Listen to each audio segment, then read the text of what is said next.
The entire healthcare system's a disaster. That's the worst business advice you could give your kid is go be a doctor. This has nothing to do with patient care. It's all money. It's all money. But none of the healthcare system works if we decide we don't want to play the game anymore. So you just quit. I did. You said, screw it, I'm going to open my own. You'll show me how to build my own company like you've put together. 100% and I will. Now I just bring them all to me and hire these doctors. Yep. And now I got my own You got your own functional medicine clinic. I don't need a license. You do not need a medical license to own a medical clinic. If someone did this, they could literally create a multi-million, if not billion-dollar enterprise. Right. It's a no-brainer to making money on this. Are you worried about the medical profession snuffing you out? What it is, Brad Lee back again with another episode of Dropping Bombs today in the studio, folks. I got a real treat for you, especially if you like health and longevity, because I got Courtney Contreras in the building. Thanks for having me, Brad. And if you guys don't know who this is, well, you're going to. Number one, on Instagram, you can find her at PA_Courtney.C. The other ones were taken. And then TikTok is at PA_Courtney, where she had some videos go viral. So she's a little bit more known on TikTok. But ultimately, why would I say if you guys like longevity and health? Well, because obviously she's a PA or a RN or something. I'm a PA. PA. Yeah. PA in the state of Arizona. What's higher up the chain? So, I mean, because PAs can prescribe. PAs can prescribe. So RNs can't, can they? Correct. They cannot. So then you're higher. Yeah, if you're gonna categorize people that, but if you want to look at patient care, you're gonna get a whole lot of RNs that are really mad at you if you say that to them. So if you're looking at a prescribing hierarchy, right? So that's the power. Yeah. So PAs and NPs are advanced practitioners is kind of what they like group us as, right? And then it depends on the state as to what their governing license can do. So in some states, they're allowed to practice with complete autonomy. Some of them require you to have a supervising agreement, and each state's a little bit different. And then you have your MDs and DOs. Yeah. So nonetheless, she can straight up help. But I think the unique thing is there's things out there called concierge doctors. I happen to have one. It's a great thing. A lot of CEO types, or let's say, well-off people have them. I think it's a new thing. It's kind of like homeschooling. Yeah, it's really hard to get people to wrap their head around the concept of paying for the convenience of a personalized health relationship with your provider. It is? Yeah, I think people have a hard time understanding what a membership to a healthcare is, right? They understand what a membership to a gym is. Shoot, you got people having memberships to car washes. But when you tell them you have a membership to your healthcare for prescribing and checking in, people have a hard time wrapping their head around that. Okay, well, let's get my audience to wrap their head around, because number one, I have a concierge doctor. Right. You're probably not going to get this guy unless you have decent amount of money. Right. Because most concierge doctors I've ever met are, I think, reasonable because of the convenience of a concierge doctor. Right. But you're basically equivalent of the care that they're giving for a different price. For nothing almost. I mean, I think it's a really reasonable price. I think it's an affordable price. It is. So why? Well, it's really affordable compared to what concierge doctors charge. Right. Why are you so inexpensive when you know you could probably even get more? So if we look at healthcare and longevity, and we change the definitions of what we know healthcare to be, right? Healthcare is sick care, right? When people think about, I only go to the doctor when I'm sick. If you think of health as like, how can I live healthy, well, in like a whole person aspect, right? What kind of relationship with your provider do you want, and who was supposed to teach you those things, right? I mean, we have an abundance of information at our fingertips, right? Everyone can go on social media, you can ask AI to give you a workout plan, right? You have the tools, you can use them. But who's helping you understand any of that, right? So you're going to only have a limited portion of the story if you're up to your own avails to come up with information. So you sign up with somebody under what's called a DPC model. It's called direct primary care. So slightly different than concierge due to legality reasons and the convenience of having like a provider's cell phone versus a DPC clinic. And if you look at the way a regular practice runs, like traditional healthcare, Each provider, MD, DO, doesn't matter, prescribing provider, has anywhere from 2,000 to 5,000 patients on their panel. That means that's how many people that they take care of. And so the biggest complaint in healthcare is, oh, that's great, I can call my doctor and he'll see me in 2 weeks. Like, what happened to your problem in 2 weeks? Like, it either exacerbated and you ended up in the emergency room, or, you came up with another plan, went to urgent care, got some sort of piecemeal healthcare. So that's because our healthcare system sucks. I can't agree with that more. So when you own a direct primary care model, there's no middleman. There's no insurance billing. You're not having to staff up your office with a whole bunch of people managing the red tape for you. It's a doctor. And for me personally, I have an MA. But a lot of people run these types of clinics without support staff. What's an MA mean?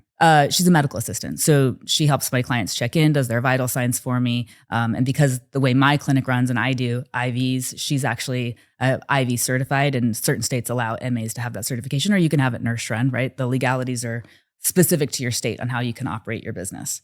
And then, but because of the way I run my membership fees, I don't have to take on 3,000 patients a year. My patient panel is 300 patients, and I make a good income and can pay my staff well, have a good quality of life. And then when my patient calls me and says, hey, I need to check in with you, I'm giving them a 30-minute to a 1-hour appointment. They don't need to come in and be like, hey, I got a runny nose. We're going to talk about how do they feel about everything. My approach to healthcare is But they can. What's that? They can call and say, I have a runny nose. They can. Oh, they absolutely can. That's the value. Yeah, they can call and say, I have a sinus infection. I've had it for 10 days. Can you send me antibiotics? You know what? You being the practitioner, you can add to it. But let me, for a minute, tell them what I think as having one. Yeah. Because to me, you're a less expensive option. It's like, to me, if I had yours or I had the one I have, I do the same thing as a normal person. Right. Like right now, if my kid has a stuffy nose, it says her tummy hurts, whatever it is, my kids, right. I just text them, hey, this is what's going on. He says, send me a picture. Or he says, what happened here and what happened there. Yep. And within like 10 seconds, even the piece that everything's okay is worth the money. Yeah. Now the cool part is, I've called before, boom, within 10 seconds, I'm down at Walgreens picking up the prescription for the ear infection, right, or whatever. So having the ability to have a direct, and I'm going to say doctor because I have one, but a PA that has all the same abilities, that's the same thing. Yeah, 100%. So to me, it's like to have someone's phone and I can text you. Do they get your number? So I have tiers of the plan, right? So there is a way that they just text my system and I tell them I'm going to answer that between these hours of the day, right? Business hours. And I check it first thing in the morning when I get up and in the end of the evening and throughout my day when I'm managing my patients. And then there are some that have my cell phone number, right? So it's just, it depends on it depends on the plan that they want to pay for, the level of convenience they want in their life, and their budget. Yeah. So to me, dude, it's extremely important to be able to just text. Here's the situation. Hey, you know what? I woke up this morning not feeling real good. What explain this? Did you do this? Bam. Seconds handled. You're on your way to the Walgreens. I haven't been to a doctor or an emergency room in years. Right. And let me tell you something. You think to yourself, well, I never get sick, because I always think that. And I never do. Right. My wife does. My kids do. It's crazy how little things, like one time my wife was grabbing our little girl and we were walking her across the street and she yanked to go run across and there was cars coming. So my wife obviously yanked her from yanking that way. Well, it seemed like we broke her arm or something. Nursemaid's elbow. It was nursemaid's elbow. So I'm like, my mother-in-law, my wife, they're crying. The baby's crying. You can tell like she's holding her arm weird. No, just flip it back It's like in. you think it's broken. She wouldn't, we handed her something. She wouldn't take it. It's like, oh my God, you broke her arm. My wife said, I'm taking her to the emergency room. I said, babe, no, you're not. She said, yes, I am. And the mother-in-law was hysterical. Brad, something is broken. It's clearly obvious. I said, tick, tick, tick, tick, tick, tick, tick. He said, what happened? I said, tick, tick, tick, tick, tick, tick. He said, he sent me a video of going like, flipping it over or some shit. Yep. And so I said, come here, Click, clack, click. Done. Done. Just save me 5 G's. And 12 hours of your life in the And emergency 12 room? freaking hours and possible more sickness. Why? I don't want to be in an emergency room. Right. That's where the sickies are. Right. Well, and then not only that, but I mean, if you're thinking about it from a financial perspective, you got an ER bill or a copay or an insurance thing, right? All of that when the convenience Which of is having 5 times more than a normal one. Yeah. Why is that? When you're emergency, it's way more money. Like, you asshole. See, I don't like the healthcare system the way it's designed. Oh, nobody. I mean, I don't think anyone that uses it likes the way it's designed. I think other people like the way it's designed. So you got to wait around. And then when you set an appointment with a doctor, let's say you got good PPO insurance or whatever it's called. Yeah.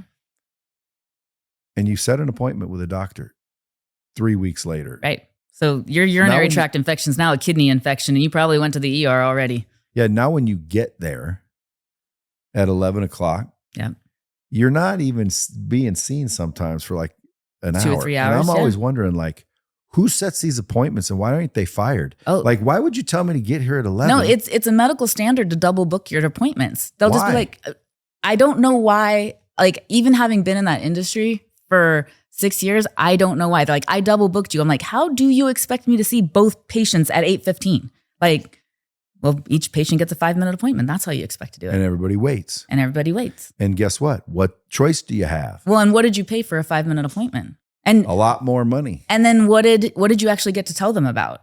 Like, I've seen on primary care doctor's office visits. Nothing. They cut your balls. Yeah. 3 complaints max. Like 3. Like, I mean, you mean you? No. Like, the people. I've seen that sign in a primary care office before. You go into your doctor, no more than 3 complaints. Like, you can't take up any more of your doc. Like, what? Or if you complain, you're out. No, 3. Like 3 medical concerns. That's the word I'm looking for, right? So, like, you'll go into your doctor and you're like, "Hey, I'm not sleeping at night. I have hot sweats and my mood's unstable." And they're like, "Yep, cut you off. No more complaints." Right? It's like, that's not a complaint. It's a condition. Right. So what if you have 30? You're not allowed to. They don't have the time for that. The way the traditional healthcare system is set up, they have 5 minutes of your time. They don't have time for that. They're like, "Here, I'll see you later." Then why am I waiting an hour in the waiting room? Because they have 12 patients. Because the entire healthcare system is a disaster. But is it because they got more patients they're seeing? They have too many to see, and they're locked in, right? Like, they can't figure out how to get out of that system, right? A lot of these doctors, they go in, they get their first great job, right? So, but 18, they go to school at 18, right? They get their undergraduate, right? Then they go to medical school, maybe have a gap year, have a residency. 12 years after they're graduating from high school, they're 30 years old, going out into the workforce for the very first time. They got $500,000 in debt. At some point, they found a wife and a kid, so then they ended up with more debt because now Why'd you say a wife and a kid? Maybe they found the husband and a kid. Maybe Yeah, they found 100%. Maybe they found a husband. They could have. Yep. He could be a she. Are you She's one a of doctor. those that think doctors are men? No, but there is that joke, right?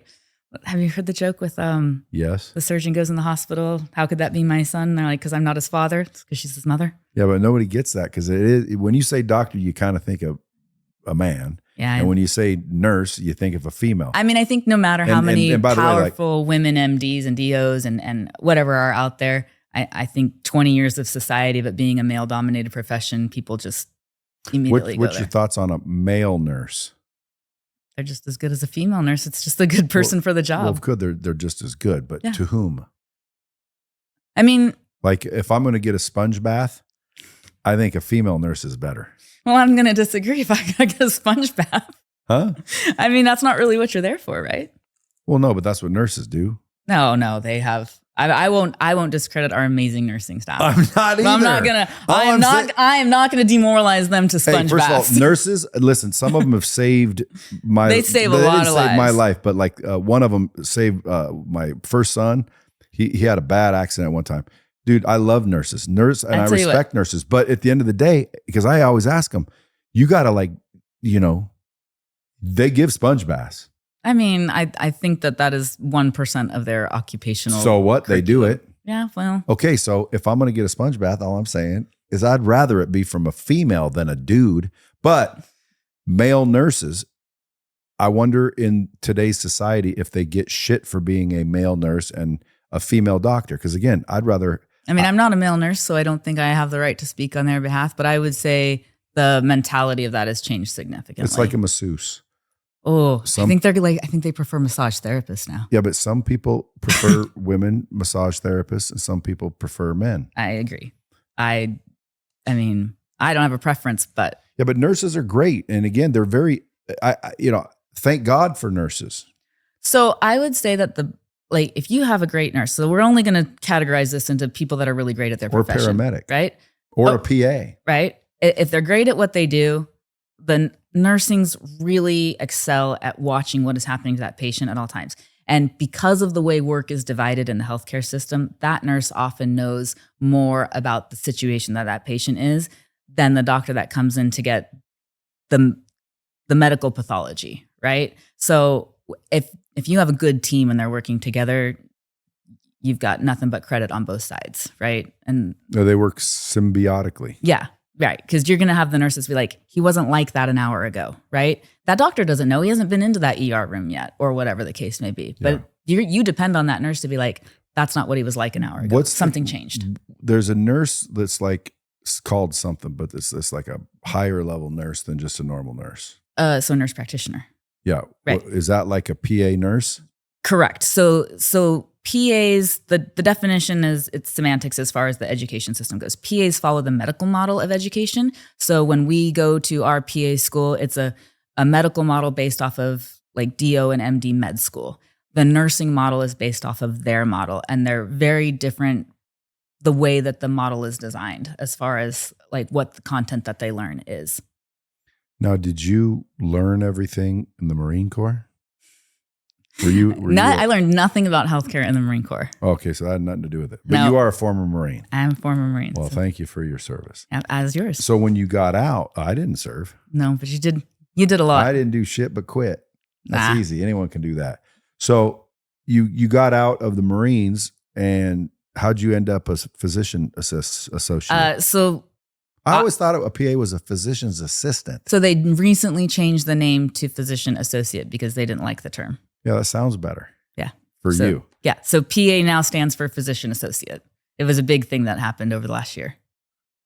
Yeah. Probably somebody whining about being called an assistant. Well, the funny thing is that most of us just go by PA anyway. So it's like they wanted to keep that. And then, the profession developed in the war zone, right? Corpsman to PA. That's how the profession developed.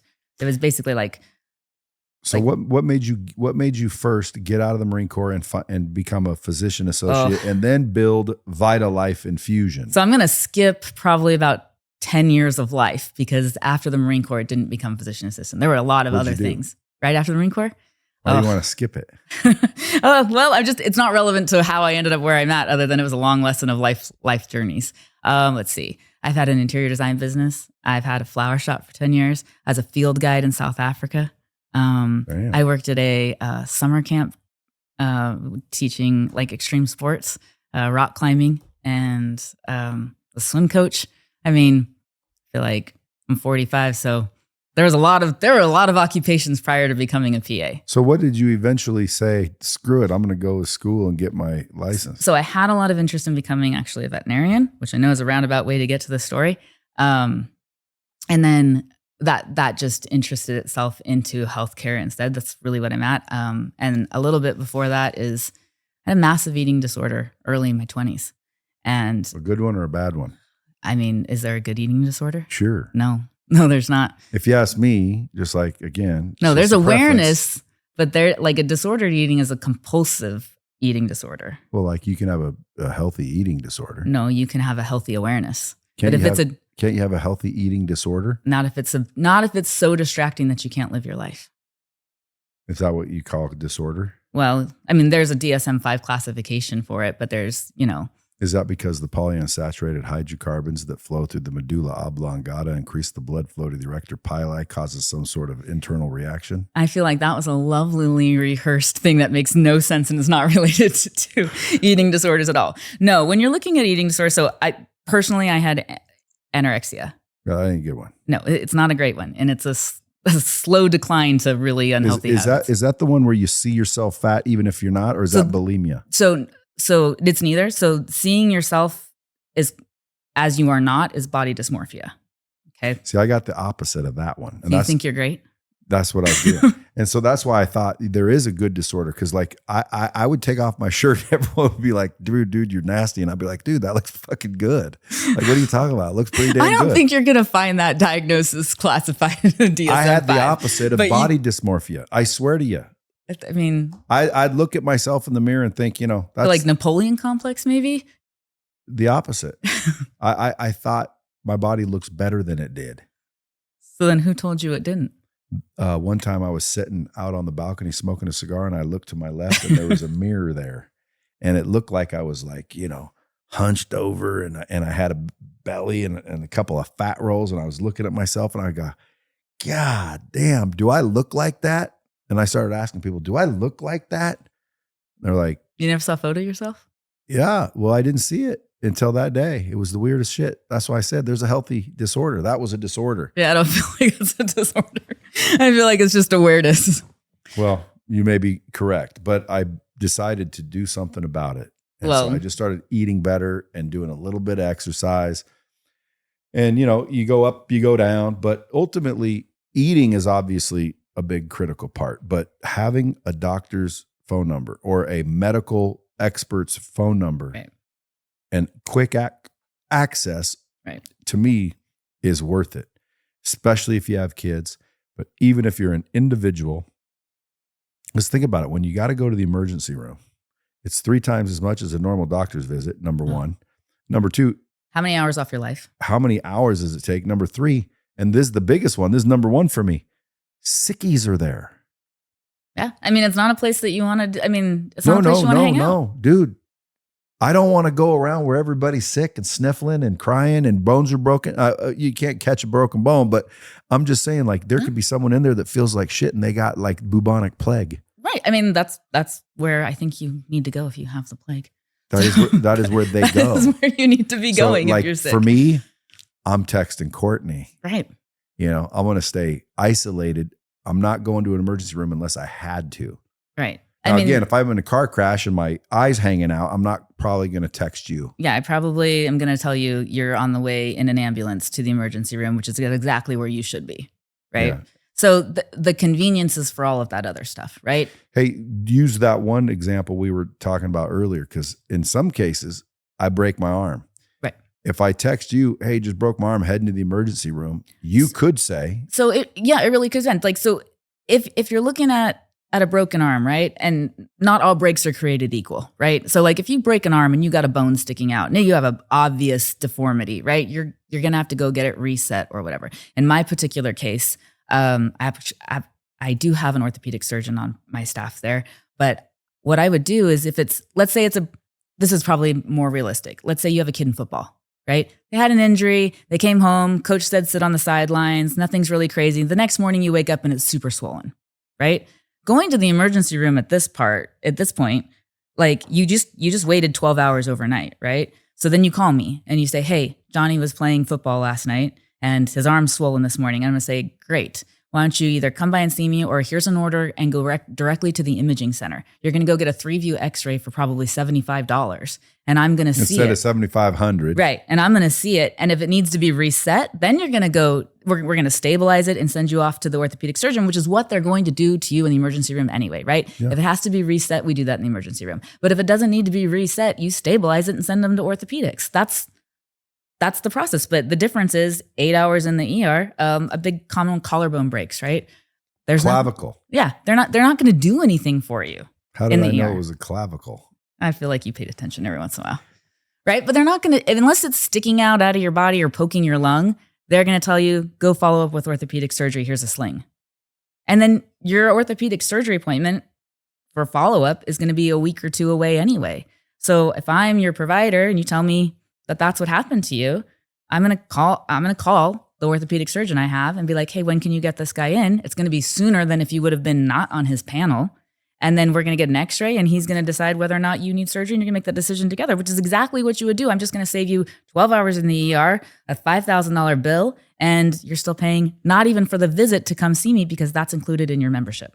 Yeah, but most people don't know that this service is even available. I would say that's probably the biggest thing, because it's new and people are unfamiliar with healthcare as a membership. They really don't know what it is. and then they hear the word concierge and they have a different thought in mind. And then the correct term for these are DPCs, direct primary cares, right? Because we just don't take insurance. So if someone goes, well, how am I supposed to pay you then? You pay me monthly with like you do for your, $150 a month or whatever it is that you're paying. But that's my point. It's dinner. I know, but so if I pay you, people don't realize like, but what about like if I have to get my arm set, then I got to pay them. Yeah. I can use my insurance for that. You can use your insurance for that. You can have catastrophic coverage, or you can look at health share plans. You're like a freaking liaison. And you need one, right? To navigate, to navigate the healthcare system, you need someone that knows who to call, right? When you come to me, you don't know whether to call like cardiology or rheumatology, right? Like most people don't know what specialist to go to. Do you go to an ear, nose, and throat guy? Either way, you need a referral from a PCP. Those guys are booked out and they're like, you need a liaison. That's what your primary care is there for anyway. So you can't just walk into a specialist office and say, hey, I want this procedure. They're gonna be like, where's your referral? How many people call you and say, it burns when I pee? I feel like most people know. They just call me and say, hey, I have a UTI. And I say, how do you know it's not like gonorrhea or something? Well, I feel like you get all that information from your clients. When I was a kid, how old are you? I'm older than you, way older. A little bit. When I was a kid, if it hurt when you pee, that means you probably had gonorrhea or something. Well, I'm going to ask you what you're doing through your extracurricular activities first. STDs? Right. So that's the first question I'm going to ask you. Are they prevalent still? Oh my God, they're actually really awful. Like syphilis is making its ugly face back around. So, yeah. See, that's another reason to stay faithful and be good, boys and girls. You think that piece is going to do something special when next thing you know, you got syphilis. Yeah. It's actually astronomical, especially in different demographics. What are signs of syphilis to make sure I don't have it? You know what? I'm going to talk to your wife real quick. Let me call her. I've been married too long. If I have syphilis, me and her are getting divorced. At this point, if you have syphilis, it's just in your head. If I have syphilis, it's from her, and I'd go home and get a divorce. Like my doctor said, Brad, you got syphilis. How'd you get that? You can't get it from a toilet seat, can you? I don't think you can get it from a toilet seat. Yeah. You're going to look at spots and stuff like that. We'd have a problem. You'd have a problem. Because that means my wife did something. Yeah. Well, I'm not going to take anything out on your wife right now. She don't have any issues or symptoms, so I think you're good. So everybody that's listening, in my mind, should probably think about if you can afford $150, right, getting a DPC. Yeah, because I'm telling you, if it's the same as my concierge doctor service, I'm paying in the thousands. I mean, I don't technically pay, but it's thousands of dollars to have a concierge doctor. And I think most people think that too, because they're not cheap. Well, you're paying for the convenience, right? And someone goes, well, I don't see my doctor once a month, right? Well, there are a lot of conditions where you do see your doctor once a month, right? Like there are a lot of people that are on prescription medications that require a monthly check-in. There are a lot of people that hormone balancing for women. So I do functional medicine. So in my practice, I treat hormones. And I invite women to come see me once a month. I'm like, please come see me once a month. It's going to take us a minute to get you feeling better. And I want to see how you're doing. Do they have to come to you? No, they can do telemedicine. No, but because I got people all over the United States listening. I want someone from freaking Bangladesh to be texting you. Right. Hey, I have a problem. If I get someone from Bangladesh, they're probably going to hear the same thing I tell them. So in the United States, we're all state licensed. So you have to have a licensing in your state. Is this only for people in the United States? No, anyone can run this model. No, you. Oh, for me? Like if my listeners want to be a patient of yours. They have to be I have to establish the patient-provider relationship in the state of Arizona. Yeah, but once it's there, you can call them anywhere. Yes. So I have like truck drivers, right? They'll come in and see me. They'll do it. Yeah, I had to go to Arizona for mine too. Yep. And then drive around, right? The relationship has to be established in the state that you are licensed in. Yeah. So business owners, listen up. If your business needs more money, and it will, banks aren't built to move quick. They'll make you fill out a ton of paperwork, wait for a decision, and by that time, the opportunity has passed you by. So if you want bank rates without bank delays, you need to check out Cardiff.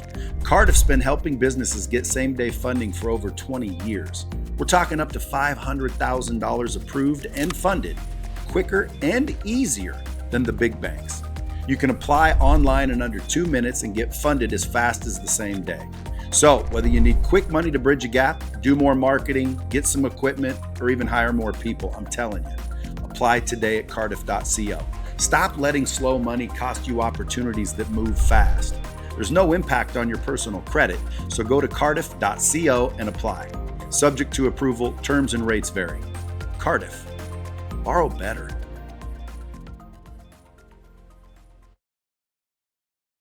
What's the number one thing that you believe is wrong with healthcare today? Oh, I only get to pick one? Well, I mean, I know that you're a big proponent of non-U.S. healthcare shit. Like, in other words, it's broken. Healthcare It's broken. This whole system's broken. You got fired for not getting a vaccine. So we actually there was a group of us that were going to get fired, and they let us come in with a waiver. And so we got to write a religious statement that. Would you have had to would you have been fired over it? 100% would have. Yeah. Like the military people. Yeah. They didn't have a choice. They didn't have a choice. And it was like, it pissed me off because, dude, listen, man, these guys are government property and you're forcing them to take this experimental drug, experimental bullshit. And now that the studies are out and the facts are out, look who was correct here. Yeah. I mean, there's a lot of people for or against, and people are really passionate about it.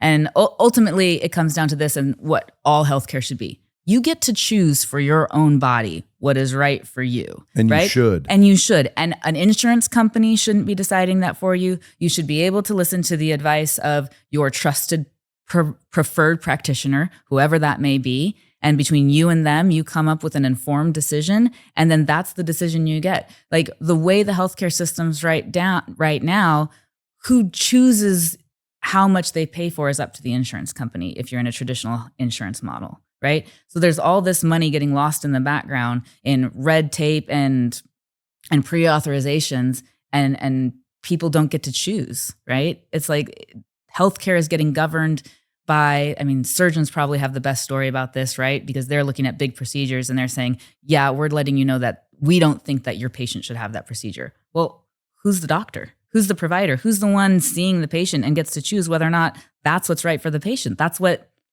was our coordinated agreement, right? The insurance has no business being involved in saying what's right for the patient. They only want to be involved in what they want to pay for. And so then it comes down to money, not patient care. And we've gotten so far away from patient care to even talk to people. They're like, wait, why would anyone have a relationship with their doctor? Like, because that's the person you trust to bring your questions to coordinate your care, to help you make a good path for longevity or health or whatever your optimal healthcare goal is, right? And if you're not having open conversations, if you can't call your doctor and say it hurts when I pee, you don't have a good doctor, right? Like, or you don't have a good relationship. You don't have a good relationship, right? Yeah, you probably have a great doctor. You probably don't have a good relationship, right? So, especially in functional medicine, where but you got 150 extra bucks in your pocket, right? So, I mean, go to dinner. I mean, right? Like $150 is taking your family out to dinner, but you're choosing not to pay for healthcare. That's super convenient. Now, what we're talking about here is VitaLife infusion. So, right when I first started it, I had mostly IV therapy based intentions. And then when I worked my way out of healthcare in the traditional sense, out of vascular surgery and emergency medicine, I then included that into my practice. And so it became this, way to have a vital life, right? So it's this kind of play on words. And then because I also offer IV services in my clinic, that's where the name of my company came from. How good is glutathione? Oh, are we going to talk supplements now? I love glutathione. I mean, glutathione, NAD. I mean, you're going to look up the research and the studies and decide for yourself if you think it's beneficial. I do NAD plus. I love it. Yep. I love 100 milligrams every other 3 days a week. Is that good or bad? I would support that. Can you crank it up or crank it down? What would you do? No, I think what you're on I like it. I like where you're at. Yeah. And I don't know what it's doing, but. You don't feel any different? No. I feel But great. You feel pretty optimal, right? Like, so you feel great. So now you're looking like, do I feel 98% or 99%? Right? And a lot of people can't tell the difference, but I guarantee you, if you were feeling 70% and my wife says it's amazing. Right. So what was she feeling before? Right.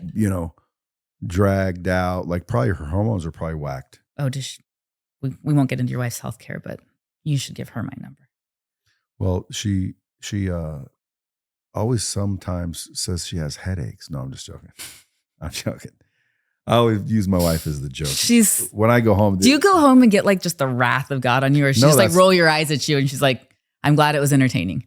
That's what she says. Yeah. Like she's cool about it. Yeah. Because she knows I'm joking. Well, and not only that, but like you clearly have a great relationship and you love her. You speak nothing but the best of her all the time. Right. And everything else, if they don't know you from that, then it's like, well, you weren't paying attention to the rest of who he is, because he speaks nothing but the best of his wife. So if he throws her under the bus, it's for a joke. It always is. Yeah. And she knows it too. That's why I love her too, because she takes it. Like some girls will be like, what are you doing? You're going to make me look stupid. And it's like, first of all, everybody knows I'm joking. Second of all, who cares? Because I'm big on who cares what people think about you. As long as you think good about yourself, everything's good. Well, I mean, let's be real. Like, you're not going to be married to somebody that's dumb. Like, well, I might be, but she's not. She's somewhat smart, but when it comes to her health, she's just like naturally blessed with being healthy, thin and shit. So she's like, she eats like ass. She is not a big supplement. She's not eating your New Yorks a day, twice a day with rice. No, although my kids are starting to. It's crazy. Like my kids want my meal. Who doesn't want steak and rice? But I mean, the way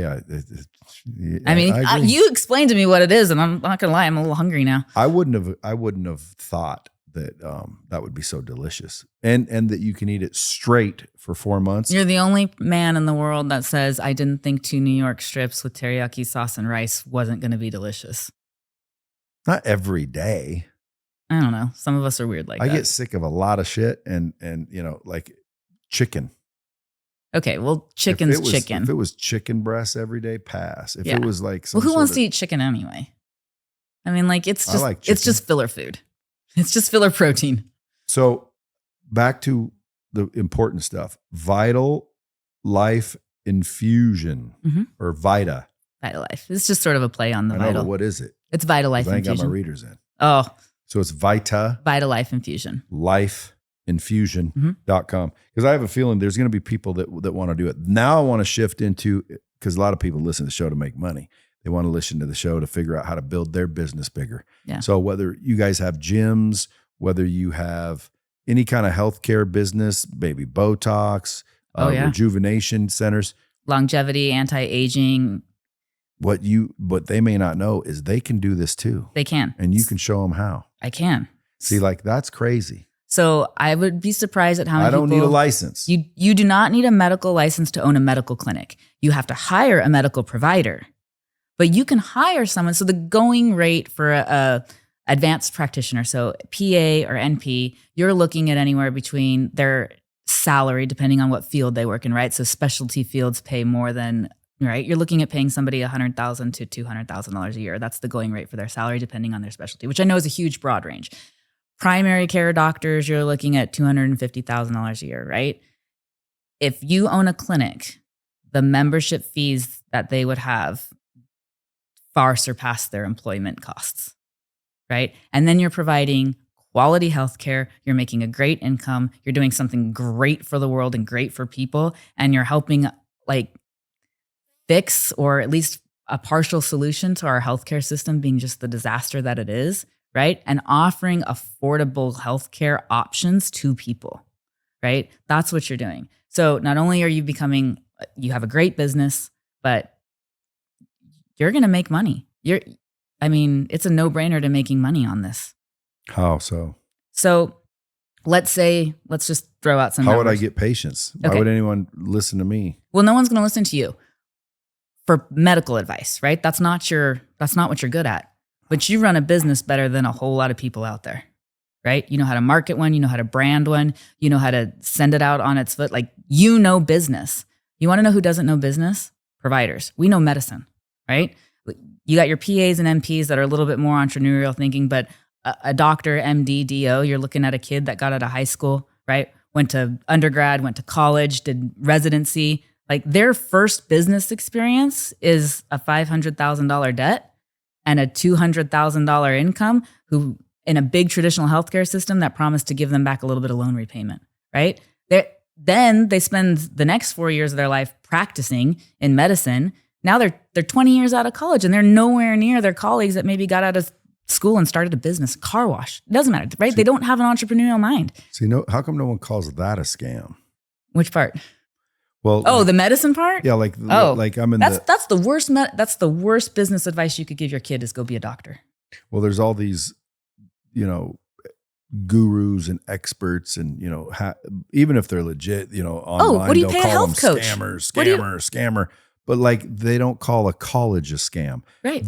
To me, forget doctor, just a college degree is a scam. $100,000 in debt for what? A communications degree? I still don't know what that does. And you don't even, it's like you're not even guaranteed anything. Nothing. Just because you did it. Nothing. So like, at least if you learn how to do this and then you go do it and it works, you make money. Yeah. Well, that's the same thing. Go get your degree, you get a job, you make money. Great. Well, so if that is a scam, how come that ain't a scam? Right. Because it's the same thing to me. Oh yeah. It's just people are ignorant. They think everything's a scam. Not related to healthcare though. Usually it's the opposite. They trust doctors. They trust PAs. Like you tell them something, they'll believe it in a heartbeat. Yeah.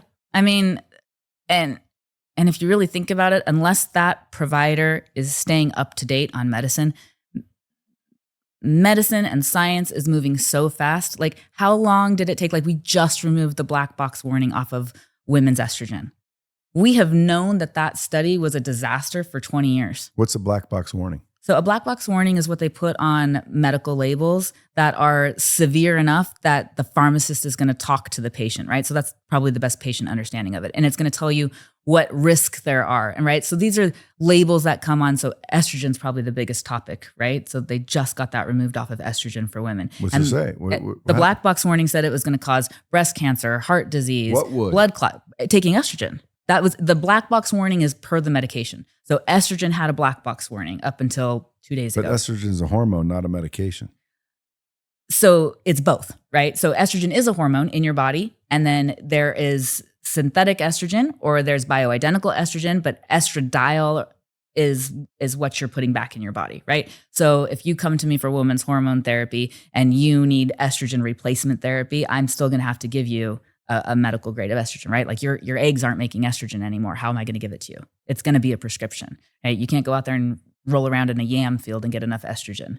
So it has to be a concentrated, and it's pretty common to give it in a patch or in a cream or all of these other ways to get estrogen, injectables, right? There's options. And so if you were a woman that was on estrogen therapy, you were going to get a black box warning on your estrogen that says, by taking this, you're putting yourself at a higher risk for all of these massive side effects. None of those were true. The study that was based off was horrible. And, it's been proven wrong. And estrogen is cardioprotective and it's good for you. And it's the reason your joints don't hurt. It's an anti-inflammatory. Right? All these great things about estrogen, and women have been deprived of it for 20 years because this study went awry, right? The Women's Health Initiative just did a horrible study and it got published, and it was just it was just a disaster on how it all came into healthcare news. And it's a big topic right now.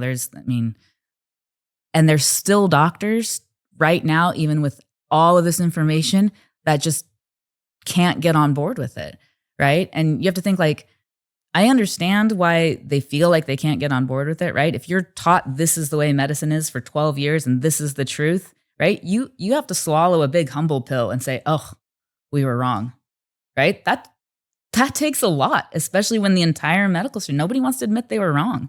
But then to not be able to transition your healthcare to keep up to date on what is out there and what is going to give people the best, most optimal life, you have to be looking at other options. And I would say Peter Attia is probably one of the biggest doctors that have kind of moved that needle into functional medicine. How can we really focus on preventative disease? I mean, we spend so much in healthcare. I mean, I can't remember the percentage, but it's something over 80% on preventable diseases. What is functional? So functional medicine, and the term is loose because it's been utilized and overused by health coaches and people that can't prescribe. Right. So functional medicine is the definition of approach to healthcare by finding the root cause of a disease. right? So you have hypertension. Well, why do you have hypertension, right? Like your body's just a hydraulic system. Your heart's the pump and your tubes are the pipes, right? So what's causing that pressured system to be off? Is it weight? Is it volume overload? Is it kidney problems, right? So maybe it's your LDL. It could be your LDL. But right, the concept of this is getting to the root cause of it. So instead of in functional medicine only offering hypertensive medication. Now, if you come in and your blood pressure is out of control, and I'm saying you're putting yourself at risk for stroke if you leave your blood pressure there, I'm 100% going to have a conversation with you about hypertensive medication. But I'm also going to say, and what are we going to start doing about your lifestyle that's going to fix this? Like, what are we going to do? What could you do if someone has high blood pressure? I mean, diet and lifestyle changes are your first ones, right? So change your diet. Checking your labs for things in addition to hormone. Like actually, I mean, men's health has taken a huge movement too, right? I think you got to thank the baseball players in the 80s for giving testosterone a bad rap. But testosterone is so healthy for people to have good, healthy testosterone levels, right? It's good. Yeah. There you go. I mean, I think it gets this muscle mass libido corner, right?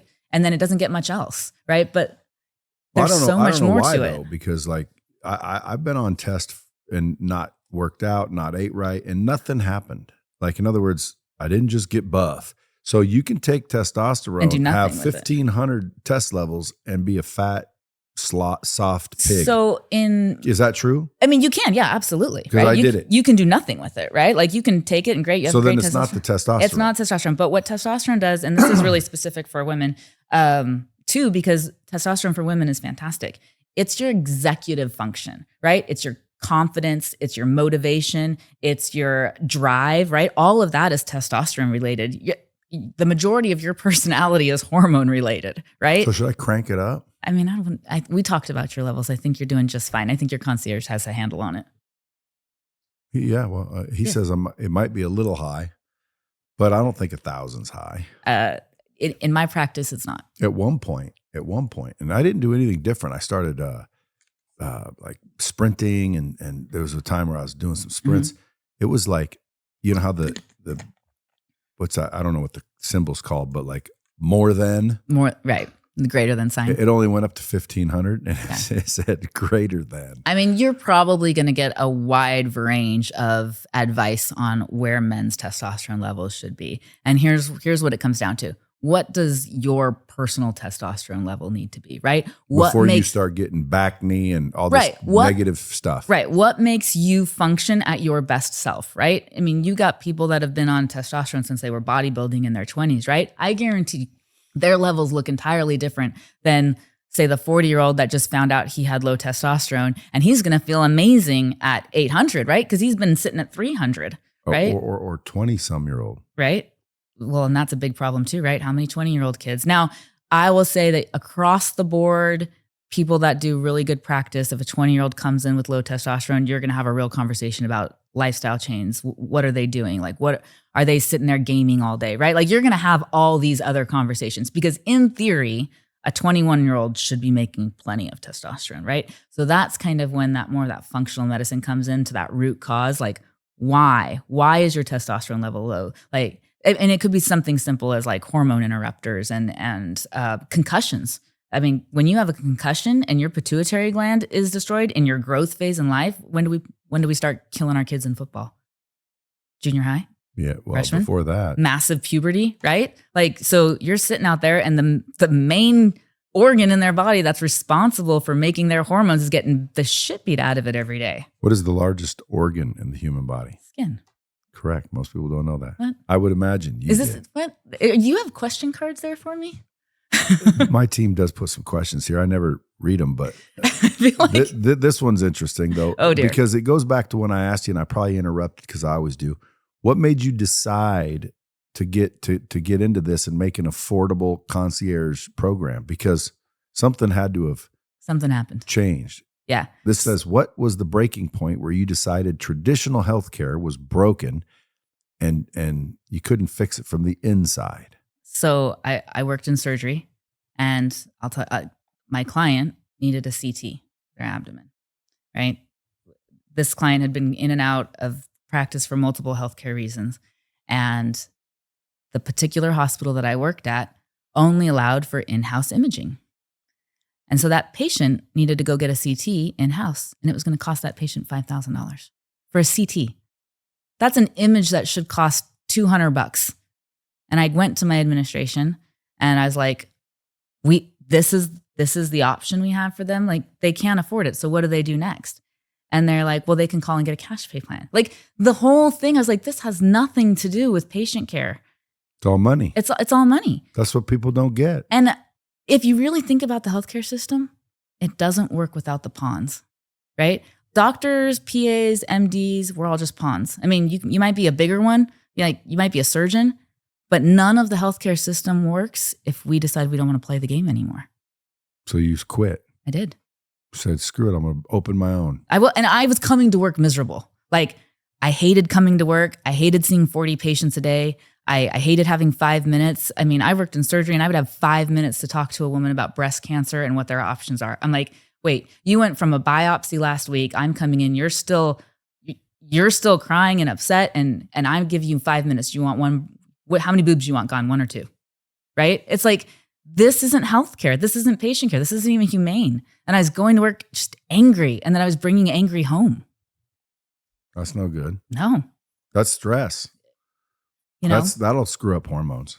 And it did. So it was about 40, and I thought something was wrong with me.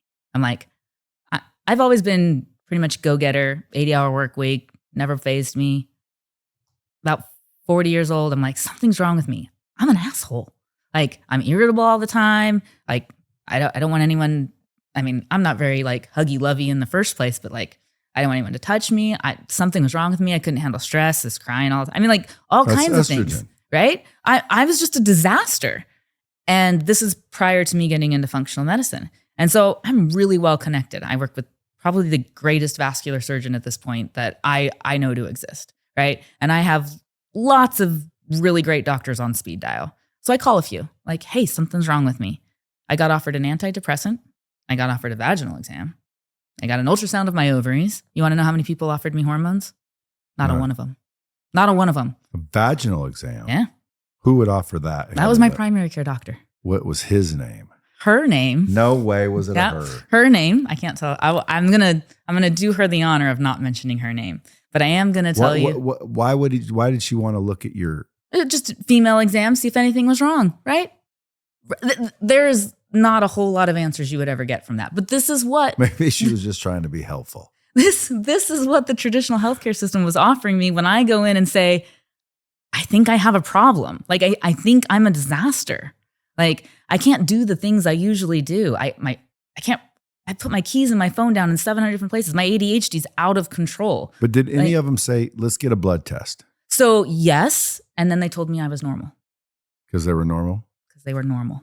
What were they checking though? Because some of those panels, no, they I don't went check back. for everything. I actually went back and looked with my like educated brain after I got into functional medicine and did my hormone training and looked at my labs and was like, but half of this stuff isn't diagnosed by labs. If I have a woman coming into me and she's telling me she has hot flashes and she's 40 years old, you want to know what I believe? That she has hot flashes and she's 40 years old. Do you want to know what I know that's going to fix it?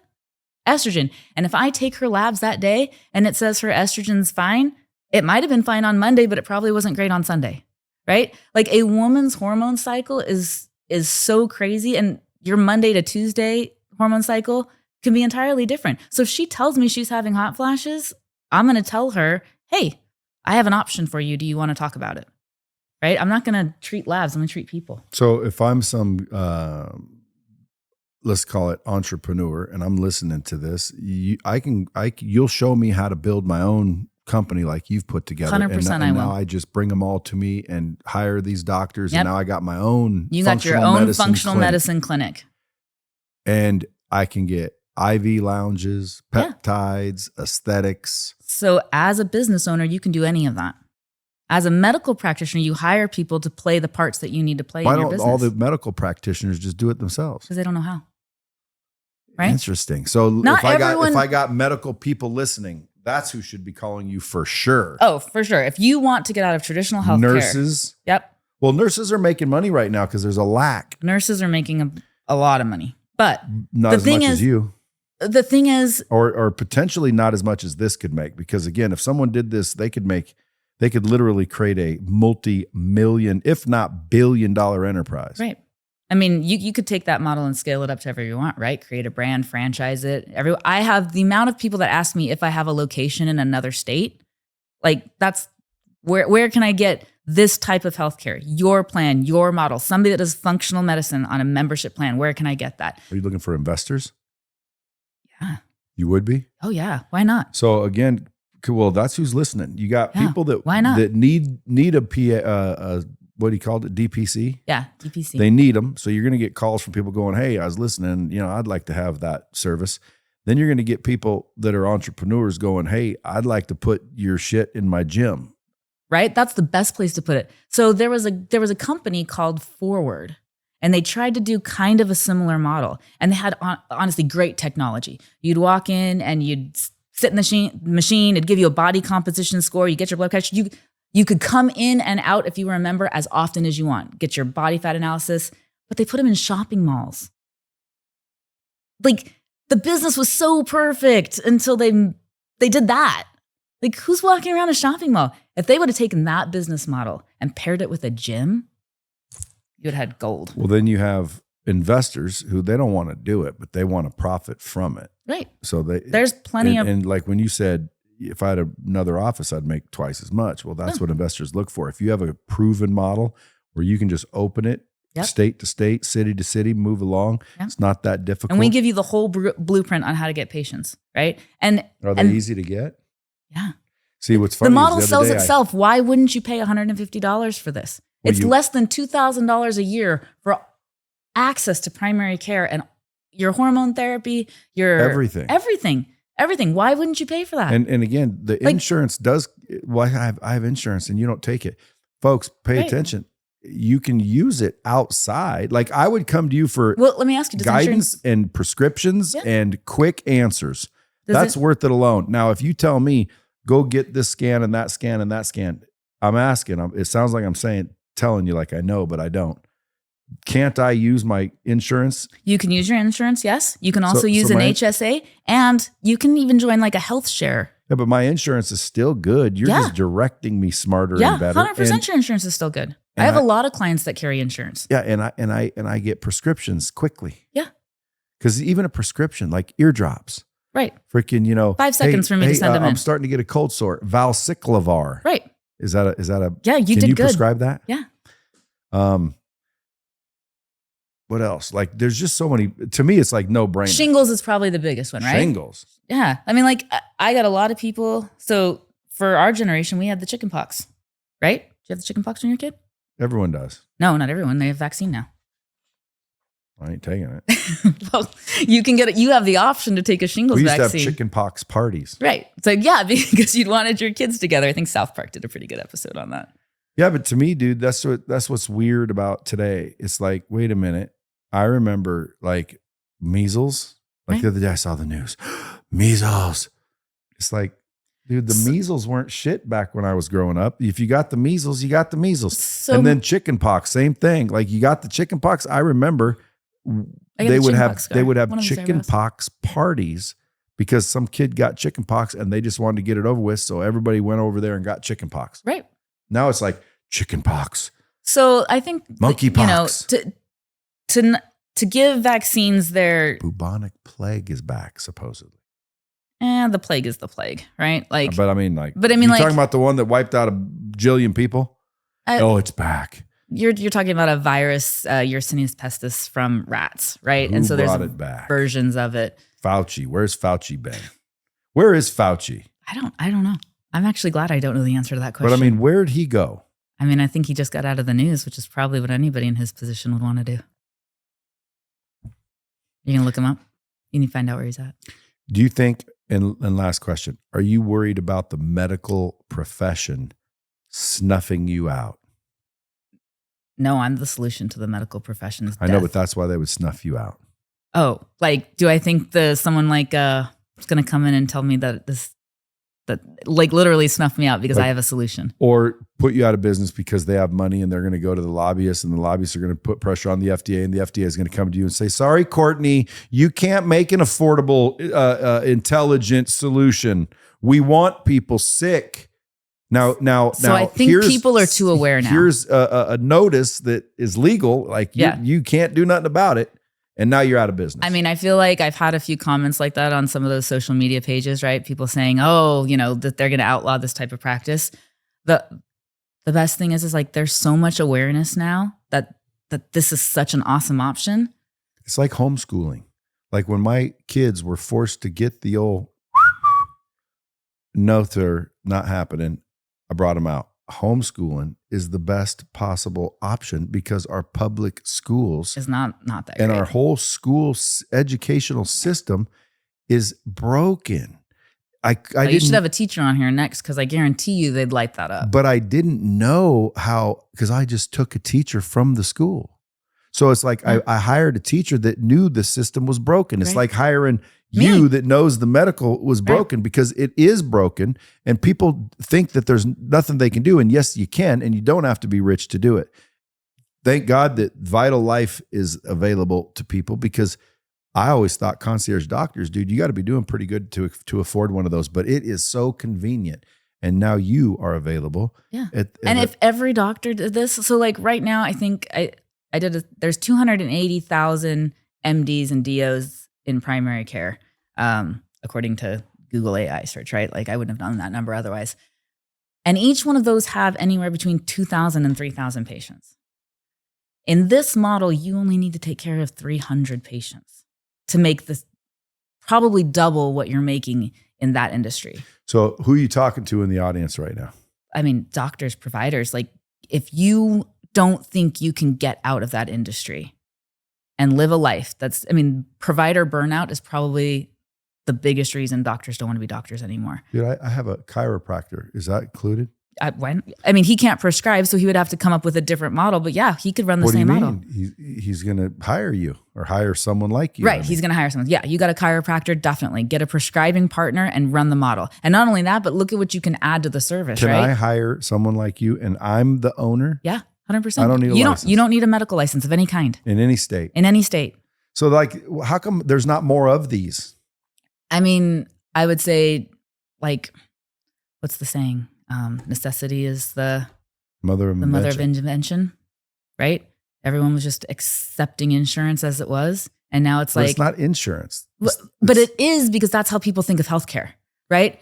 Like I don't. I think of healthcare as doctors and throat specialists But I think most people think they can't get access to healthcare without insurance. Well, again, that's how it's paid for. Right. But you have healthcare and you have insurance, two different things. But I think in people's minds, it's the same box for a long time. I'll be damned. And are those people ignorant? Or is it, or are they smart? Patterned behavior. Because believe it or not, insurance is in control. Oh, yeah. And they're not making money. It's open enrollment, right? Whose insurance plans went up, right? Like I personally don't have insurance. And the majority of the doctors I work with don't have insurance. So we in the practitioner. I thought you have to.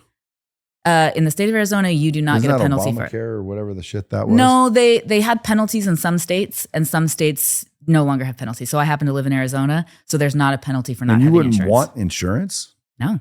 Why? Why would I pay $1,000 a month, so $12,000 a year, for something that probably has a high deductible, right? $10,000, right? I probably have to spend $10,000 before I can even cash in. I'm going to take $1,000 a month, put it in a high yield savings account. There's tons of people that do that. Right. And then I'm going to use it as I need it if I have an emergency, or I'm going to buy a health share account, right? Guidelines to those are a little bit different. That's what I have. Right. I mean, they have different guidelines. But still, I would recommend people get insurance. A catastrophic coverage, right? Not a catastrophic, but you get, like, I wouldn't get you for catastrophic. I get you for everyday normal shit that's going to happen. But you get insurance for catastrophic. I need a little freaking acetaminophen. I need this prescription. My kid just, got an ear infection, whatever. Like, it's just everyday stuff. Right. The major stuff, you need insurance. Or something. Or to be rich. So you said you don't have health insurance. You have a health share account. Yes, HSA. My wife went into some I don't know what it's called. It's like an emergency room, but it's not. It's like a, they're on the corner. You know what I'm talking Like about? an urgent care? Yeah, like an urgent care. Okay. It was $40,000, that bill. How do you get an urgent care bill for $40,000? What could they do Call for you my for wife $40,000? afterwards and ask her. All I know is I see the bills. She doesn't. So I'm looking at this bill and I'm like, $40,000 fucking dollars. Jesus criminy. So guess what? I said, babe, don't we have insurance? Because it was said we owe it. And she said, yeah, I gave it to them. Mm-hmm. That's what it would have cost. Right. I said, wow. Yeah. HSA. My deductible was, I think, $6,000 a year or some stupid. I pay $6,000. So everything else was paid. Thank you. And by the way, for the rest of the year, I got no deductible because I already paid it all. Right. So big stuff, have insurance. Right. Normal life stuff, have a DPC. Right. Yeah. I mean, you asked me what the biggest problem in healthcare was. And I mean, aside from that being its own 5-hour conversation, I think the problem is that bill that you looked at, do you want to know how many people could read that? Not that many. The only people 40,000. That's all you can read. You can read the numbers. Yeah. You can't understand how they came to that. No. Right? The rest is a code, right? You would have to know what the code is to even justify whether or not that procedure happened to you. Yeah. Right? So let's say they coded and upcoded a bill and okay, let's say you go in to get stitches. This is a really good one because it's common. Like I could bill you for the procedure for stitches. That includes giving you lidocaine and includes the sutures and the whole procedure. Or as a provider that's billing insurance, I could choose to charge you separately for everything. Lidocaine injection, suturing, time with the patient, regular checkup, right? Now I have a bill that's going to get sent to the insurance company 5 times higher than the bill that just said sutures, right? And this is like, not gonna lie, taught in hospitals. And to get more money, right? How do you upcode that bill so that the hospital is receiving the biggest financial benefit from it?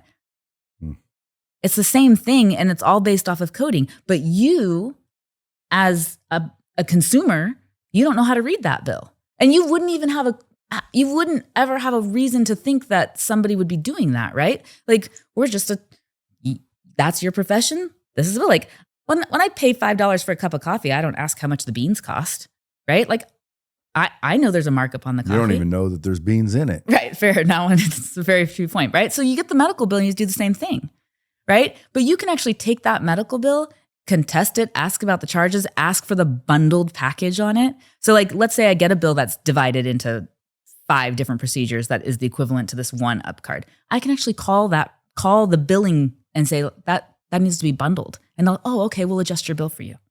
But you'd have to know that. But you'd have to know that. Do you have people doing that with you? No, because I don't do insurance. I don't have any of that headache anymore. I know, but can you advise people that do? Not really. I mean, it's not my profession. Now you're just helping people get well. Now I'm just helping people. Now it's just helping people, right? But folks, listen, go to vitalifeinfusion.com and get yourself a trusted advisor, a PA, a DPC.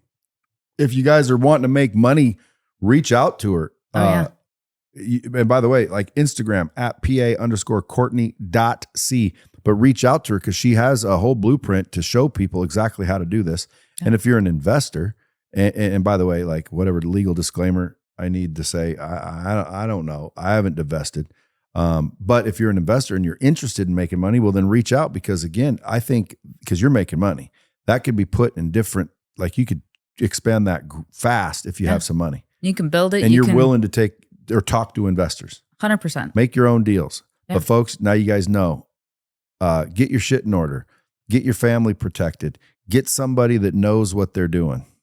Appreciate you coming in. Thanks, Brad. Thanks for having me. You have any advice, last minute advice to the bomb squad? You know what? Be informed. Be informed and know that healthcare and longevity and health are not the same thing, and pick up something. There you have it. What can the bomb squad do for you? You know what? You guys have done nothing but offered me a great opportunity here. This has been fantastic. Well, I'm happy to help people. The bomb squad's the listeners. What can they do for you? You know what? Reach out. There's a website. I'm not affiliated with it. It's called DPC Mapping. It's older and it's probably not, they probably didn't take it many places, but that is one place if you're local to a community, if you're looking for somebody near you, the more awareness we create about DPC healthcare as a whole, the easier it is to have conversations with people. When I tell them about what membership healthcare is, that ends up being one of the longest conversations I have with people. They're there to talk about their health. And my first appointment is talking about what this looks like for them, right? So just being informed and letting people know that it's an affordable option, like that's going to change. Affordable. That's going to change lives and change healthcare. Folks, we're changing lives and we're changing healthcare. Yeah, it needs it. Courtney Contreras. Look her up. Till next time, keep it real.